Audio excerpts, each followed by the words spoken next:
आज हम पढ़ने वाले हैं इकोनॉमिक्स यानी कि अर्थशास्त्र का चैप्टर नंबर 2 संसाधन के रूप में लोग। चैप्टर 1 हमने पढ़ा था पालमपुर गांव की कहानी। उसमें हमने एक गांव की अर्थव्यवस्था को जाना था। ये गांव में किस प्रकार के लोग रहते हैं। मुख्य क्रिया उनकी कृषि होती है।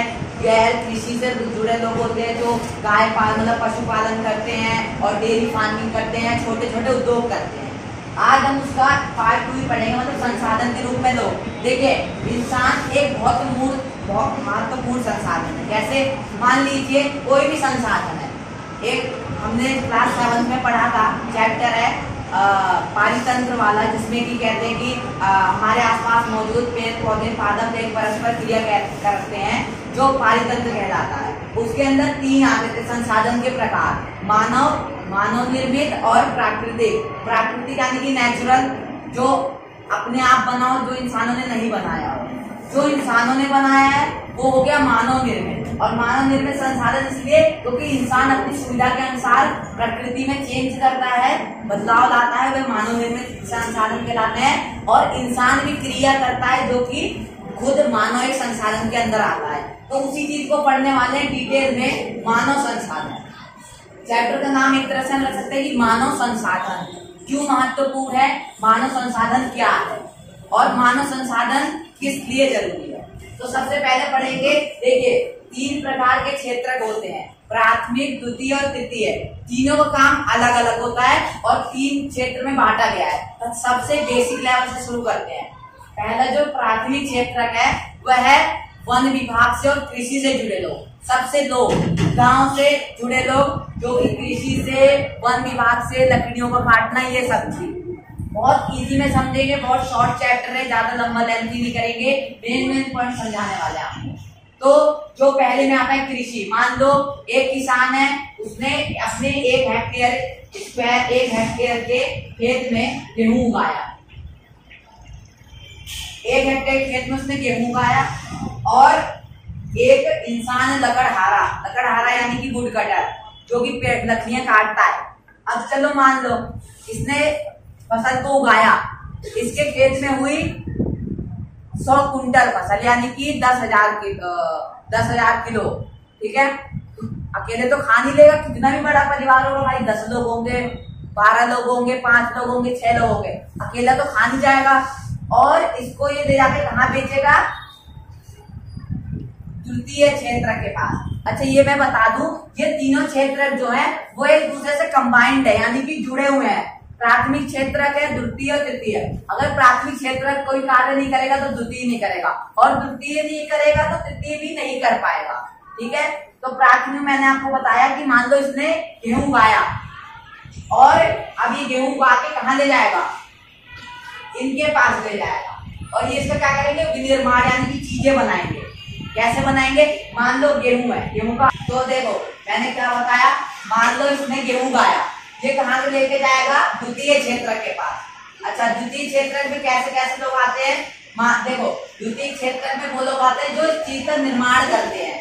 मान लो गेहूं का आटा बना, आटे से क्या बना, बिस्किट बन गया या कोई और पदार्थ बन गया, कोई और चीज बन गई खाने की, क्योंकि गेहूं ऑब्वियसली खाने की चीज है, भोजन है, तो इससे ये बन गया। अब ये क्या करेगा, इनको एक्सपोर्ट, मतलब इनको ये लोग जरूरी सेवा यानी कि जैसे जो भी जरूरी सेवा से जुड़े लोग यानी कि टीचर, डॉक्टर, इंजीनियर या व्यापारी, ट्रेडर, अब ये लाके इनको देगा।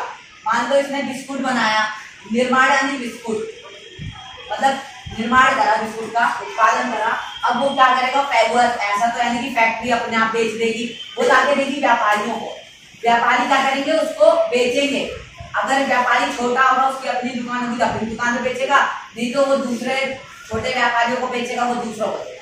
तो देखो प्राथमिक क्षेत्र में आता है कृषि यानी कि खेती से जुड़े लोग, मत्स्य पालन, जो मछलियों का पालन करते हैं, मछलियां पकड़ते हैं, उनको बेचते हैं बाजारों में। ठीक है, और वन यानी कि जैसे लकड़ियां काटना, अब लकड़ियों से कई सारी चीजें बनती है, फर्नीचर बनते हैं मेनली रूप से।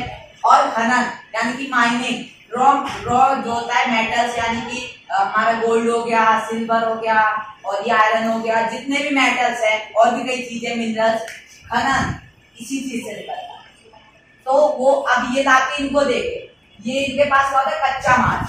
रॉ मेटेरियल होता है। अब इनको ला के देंगे, ये इसका प्रोडक्ट बनाएंगे, ठीक है, प्रोडक्ट यानी कि उत्पादन करेंगे। अब ये ऐसा तो नहीं उत्पादन करके अपने आप ही बेच देंगे, ये लाएंगे अपने छोटे, देखो पहले सबसे छोटे लेवल से शुरू होता है, बेसिक लेवल से। पहले यहाँ पे कच्चा माल बनता है, कच्चे माल से उस माल को प्रोडक्ट में कन्वर्ट किया जाता है, प्रोडक्ट से फिर वो लाके देते हैं लोगों को, और फिर ये इनको जनता तक पहुंचाते हैं, लोगों तक, ठीक है। जैसे देख लो, जरूरी सेवा से जुड़े लोग, मैंने बताया था, मान लो मतलब चलो खनन पे आते हैं, ठीक है, खनन यहाँ पे ये माइनिंग हुई मान लो, ठीक है, और आयरन निकला, लोहा निकला, कच्चा लोहा। अब ऐसा तो नहीं कच्चा लोहा ही बाजार में बेच देंगे ले जाके, वो भेजेंगे इनको फैक्ट्रियों में, फैक्ट्रियों में क्या होगा, इस लोहे को कच्चे से पक्का कर जाएगा। पक्का करने के बाद उसको क्या करेंगे, जरूरी सेवा से जुड़े लोग यानी कि जो ट्रेडर्स होते हैं या और भी लोग होते हैं, जो भी लोग होते हैं उनके पास भेजेंगे, और फिर वो उसको जनता तक पहुंचाएंगे यानी कि जन साधारण तक, साधारण लोग। और ये बात भी है कि जो द्वितीय क्षेत्रक है वो प्राथमिक क्षेत्रक पर आश्रित है, या उससे हम कह सकते हैं कि जुड़ा हुआ है। और जो यहाँ पे हमारा थर्ड क्षेत्र है वो पहले और दूसरे पे आश्रित है। मान लीजिए इन्होंने विनिर्माण बंद कर दिया, इन्होंने कृषि मत्स्य पालन वन और खनन बंद कर दिया, तो क्या ये चल पाएगा? नहीं। जब उत्पाद ही नहीं होगा तो व्यापारी क्या बेचेगा? जब विनिर्माण ही नहीं होगा यानी कि पुनः निर्माण ही नहीं होगा तो क्या बेचेंगे ये लोग? ये मीन से कि जरूरी सेवा से जुड़े लोग हैं, ये ना उत्पादन करते हैं ना कोई चीज उगाते हैं, ये क्या करते हैं, इन्हीं चीजों को लोगों तक पहुंचाते हैं। अच्छा, अब ये तो हमने समझ लिया कि 3 तरह के क्षेत्रक होते हैं।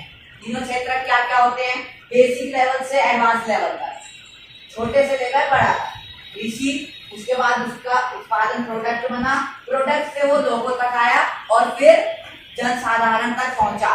अब इसका एक एग्जांपल मैं आपको देता हूँ। मान लो अमूल दूध की कंपनी है, बहुत पॉपुलर कंपनी है इंडिया की, तो ऐसा तो है नहीं कि वो अपने आप ही दूध बनाती है फैक्ट्री में, वो दूध कहाँ से लेती है? बड़े बड़े गाँव से। आपने टीवी पे एडवर्टाइजमेंट में भी देखा होगा कि गाँव से कितने हजारों लीटर दूध देती है वो डेयरी, ठीक है। वो दूध आता कहाँ है? टैंकरों के द्वारा आता है फैक्ट्री में। वैसा तो है नहीं कि डायरेक्ट दूध लाए और पैकेट में पैक किया बेच दिया।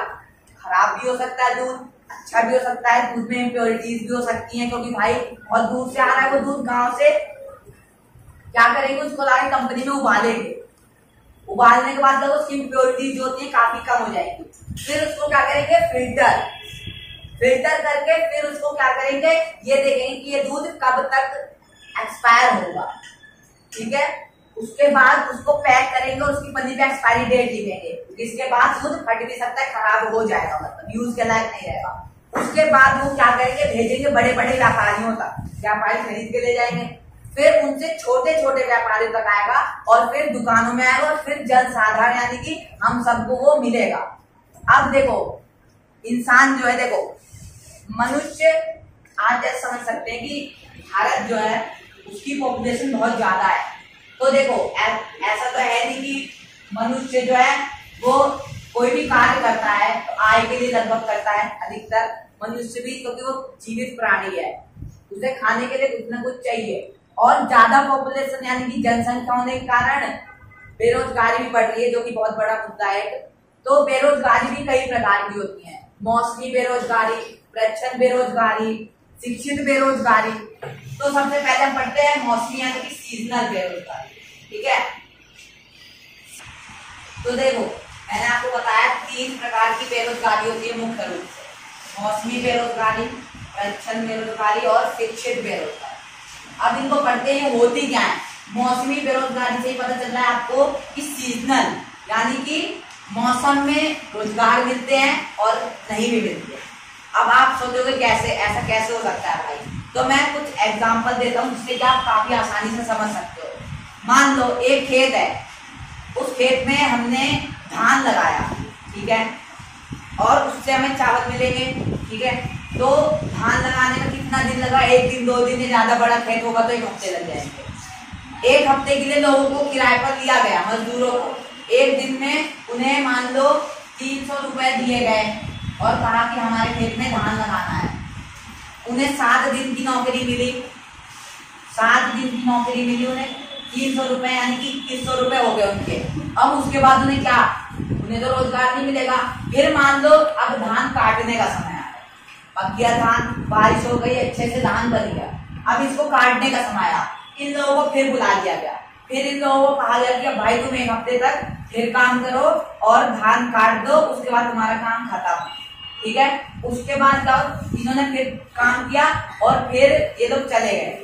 फिर इनको, अब इनकी जो नौकरी है वो परमानेंट तो है नहीं, मौसम में जब धान का मौसम आया तो इनको फिर से नौकरी मिल गई, और जब धान लग गए तो इनको वापस से नौकरी से हटा दिया गया, और जब धान काटने का टाइम आया तो इनको वापस पे नौकरी रख ली गई। अब मान लो कई गांव में आपने देखा होगा कि जैसे कोई बड़े बड़े जमींदार होते हैं, उनके यहाँ लोग काम करते हैं, अधिक क्या बड़ा मौसमी बेरोजगारी। मैंने अभी एक जमींदार का उदाहरण दिया आपको कि मान लो एक जमींदार है, उसने लोगों को काम दिया मौसम में, जब उसको काम पड़ा, उसके बाद जब उसका काम खत्म हो गया उसने लोगों को नौकरी से निकाल दिया, यानी कि सीजनल। जब भी कोई, मान लो सिंपल एक एग्जाम्पल है कृषि का, मान लो जब खेतों में काम पड़ता है तो 1 आध महीने के लिए लोगों को नौकरी पे रखा जाता है उस खेत में, और उसके बाद उनको काम से हटा दिया जाता है, और फिर जब दोबारा काम पड़ता है तो उन्हें रख लिया जाता है। ये होता है सीजनल। मान लो जब बरसात का टाइम आया, बरसात के टाइम में धान लगता है यूजुअली, तो उस टाइम में उनको नौकरी पर रख दिया गया, बरसात का एक सीजन है, ठीक है। उसके बाद उनको उस नौकरी से निकाल दिया गया। अब क्या है, प्रच्छन्न बेरोजगारी। प्रच्छन्न भी इसी से रिलेटेड है। मान लो एक खेत है, खेत में 1 हेक्टेयर का खेत है,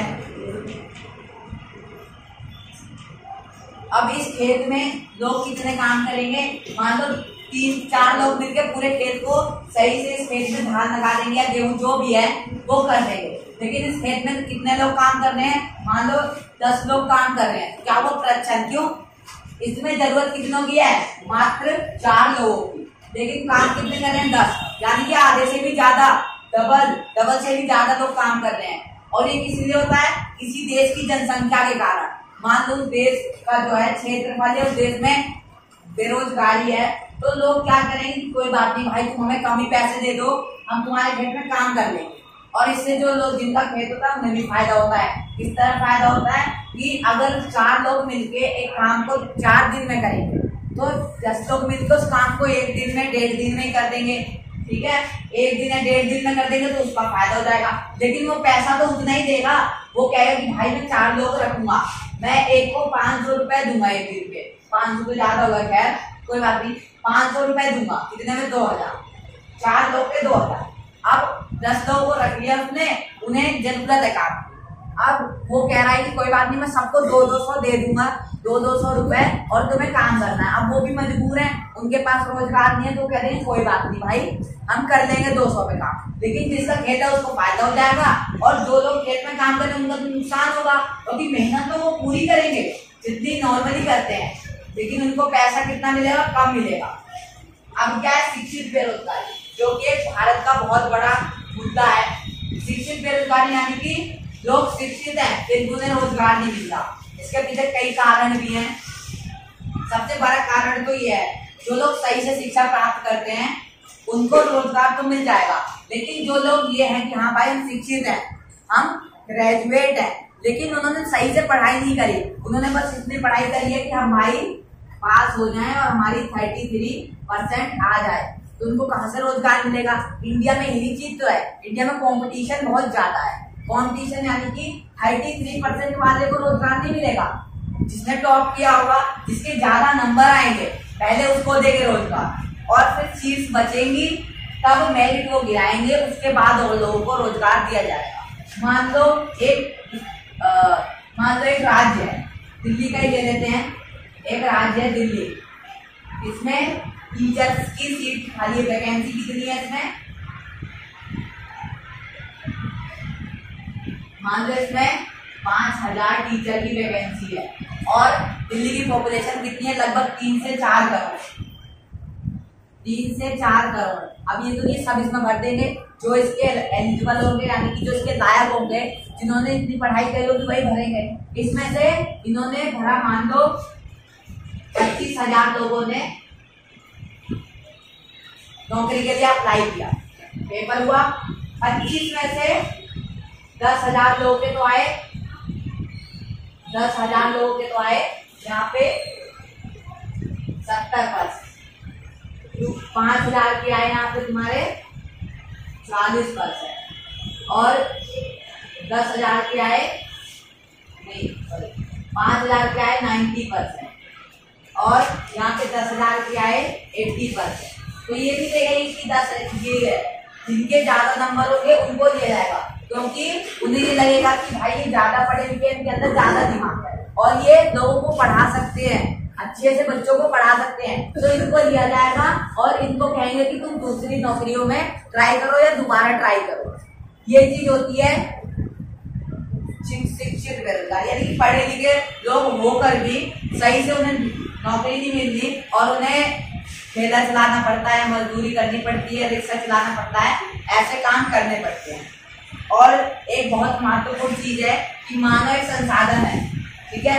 अब मान लीजिए आपके पास कोई संसाधन है, कोई चीज है जो आपका काम कर रही है, एक मशीन है आपकी मान लो आटे की एक चक्की है, तो एक चक्की है आपके पास और वो चक्की क्या है, खराब हो गई है, तो क्या आप आटा पीस लेंगे उस चक्की से? बिल्कुल नहीं, क्योंकि जब चक्की नहीं चलेगी तो आटा कौन पीसेगा, हम तो पीस नहीं देंगे। सेम वही चीज है, मानव भी एक संसाधन है जिसका अगर हम अच्छे से ख्याल नहीं रखेंगे तो मानव, देखो मानव जो है वो एक संसाधन है और मान लो एक मशीन है, क्या चाहिए उसको? डीजल चाहिए, मेंटेनेंस चाहिए। ऐसे ही मानव को क्या चाहिए? दवाई चाहिए, पर्यावरण चाहिए अच्छे से रहने के लिए, ताकि वो अच्छे से ऑक्सीजन ले पाए और हेल्थी रहे। और क्या चाहिए? भोजन चाहिए, जिसमें क्या हो? पोषक तत्व, मेनली रूप से और भी चीजें हैं, ठीक है। लेकिन ये है, अब दवाई, जब मान लो एक इंसान है वो बीमार है, तो वो क्या सही से काम कर पाएगा जैसे वो नॉर्मल दिनों में करता था जब बीमार नहीं था? बिल्कुल नहीं कर पाएगा। तो उसको क्या चाहिए? दवाई, और दवाई भी ऐसी चाहिए जो उसको काम कर सके। पर्यावरण, मान लो पॉल्यूशन फैल रहा है, दिवाली के टाइम पे दिल्ली में काफी पॉल्यूशन फैल जाता है, ठीक है, लोग पहले की तरह आराम से खुलकर सांस ले सकते हैं नहीं, और जो अस्थमा के पेशेंट्स होते हैं उनकी तो और ज्यादा हालत खराब हो जाती है। और भोजन मेन रूप से, मान लो भोजन नहीं मिलेगा, जो छोटे बच्चे, तो देखो यहाँ बता रहा था मैं कि भोजन जैसे बहुत इम्पोर्टेंट है। अगर मान लो एक मशीन है, उसमें आप, वो डीजल की मशीन है, उसमें आप मिट्टी का तेल डाल दो तो क्या वो चलेगी? चल तो जाएगी, लेकिन वो खराब हो जाएगी। ऐसे ही जो हमें पोषण चाहिए, अगर उसमें न्यूट्रिएंट्स नहीं होंगे, पोषक तत्व नहीं होंगे, तो हम सही से काम कैसे कर पाएंगे? इसके लिए हमारी देश के सरकार ने कई सारे अभियान भी चलाए, पोषण माह जैसे अभियान और पोलियो ड्रॉप जैसे अभियान, जैसे मतलब छोटे बच्चे होते हैं, अगर उनको पोषक तत्व नहीं मिल पाते तो कुपोषण के शिकार हो जाते हैं, जिससे जो होता है उनका शरीर जो होता है वो काफी वीक हो जाता है और कई बार उनके हाथ पैर जो होते हैं वो काम करना भी बंद कर देते हैं। इसलिए हमारे देश की सरकार ने स्कूलों में भी, सरकारी स्कूलों में मिड डे मील जैसी व्यवस्था करी है। पर्यावरण, अब पर्यावरण तो हमारे ही हाथ में है। मानव संसाधन एक ऐसा संसाधन है जो खुद ही पर्यावरण को अफेक्ट कर रहा है। अगर हम गाड़ियां ना चलाएं, गाड़ी का खराब जरूरी है, लेकिन इलेक्ट्रिक वाहन का उपयोग करें और कई चीजों का उपयोग करें जो कि इको फ्रेंडली हो, तो क्या होगा? पर्यावरण सही रहेगा और लोग सही से रह पाएंगे। दवाई के बहुत बड़ा एफेक्शन है। मान लो कोई बीमार हो जाता है, तो अगर उसको टाइम पर दवाई नहीं मिलती, उसकी तबीयत बहुत ज्यादा खराब भी हो सकती है। और आप एक बात सोचो कि कोई एक मशीन है जो कि एकदम बढ़िया मेंटेन है तो सही से काम करेगी, और जो थोड़ी बहुत भी खराब है वो थोड़ा गलत काम करेगी, सही से काम नहीं करेगी। इसी प्रकार जब इंसान एकदम हेल्थी रहेगा, स्वस्थ रहेगा, मानव जो है एक संसाधन, तभी वो सही से काम कर पाएगा, वरना वो काम नहीं कर पाएगा। तो मेनली यही था इस चैप्टर में कि संसाधन के रूप में लोग, यानी कि इंसान, मनुष्य क्या संसाधन है, किस तरह वो संसाधनों को बांटते हैं, प्राथमिक क्षेत्र, द्वितीय क्षेत्र, मतलब इन्होंने बांट रखा है, अलग अलग उत्पादन और जरूरी सेवा से जुड़े लोग। और यहाँ पे हमने पढ़ा बेरोजगारी, जब ज्यादा लोग होंगे तो बेरोजगारी भी बढ़ेगी। जिस देश में कम पॉपुलेशन है वहाँ पे बेरोजगारी काफी कम है। और ये कि शिक्षित बेरोजगारी क्या है ये भी पढ़ा, अक्षर बेरोजगारी, मौसमी बेरोजगारी, और ये भी बताया मैंने कि अक्षर बेरोजगारी क्या है, मानव क्या क्या जरूरत है मानव को मेनली रूप से, ताकि वो सही से जो है काम कर सके और संसाधन को और देश का विकास कर सके। धन्यवाद।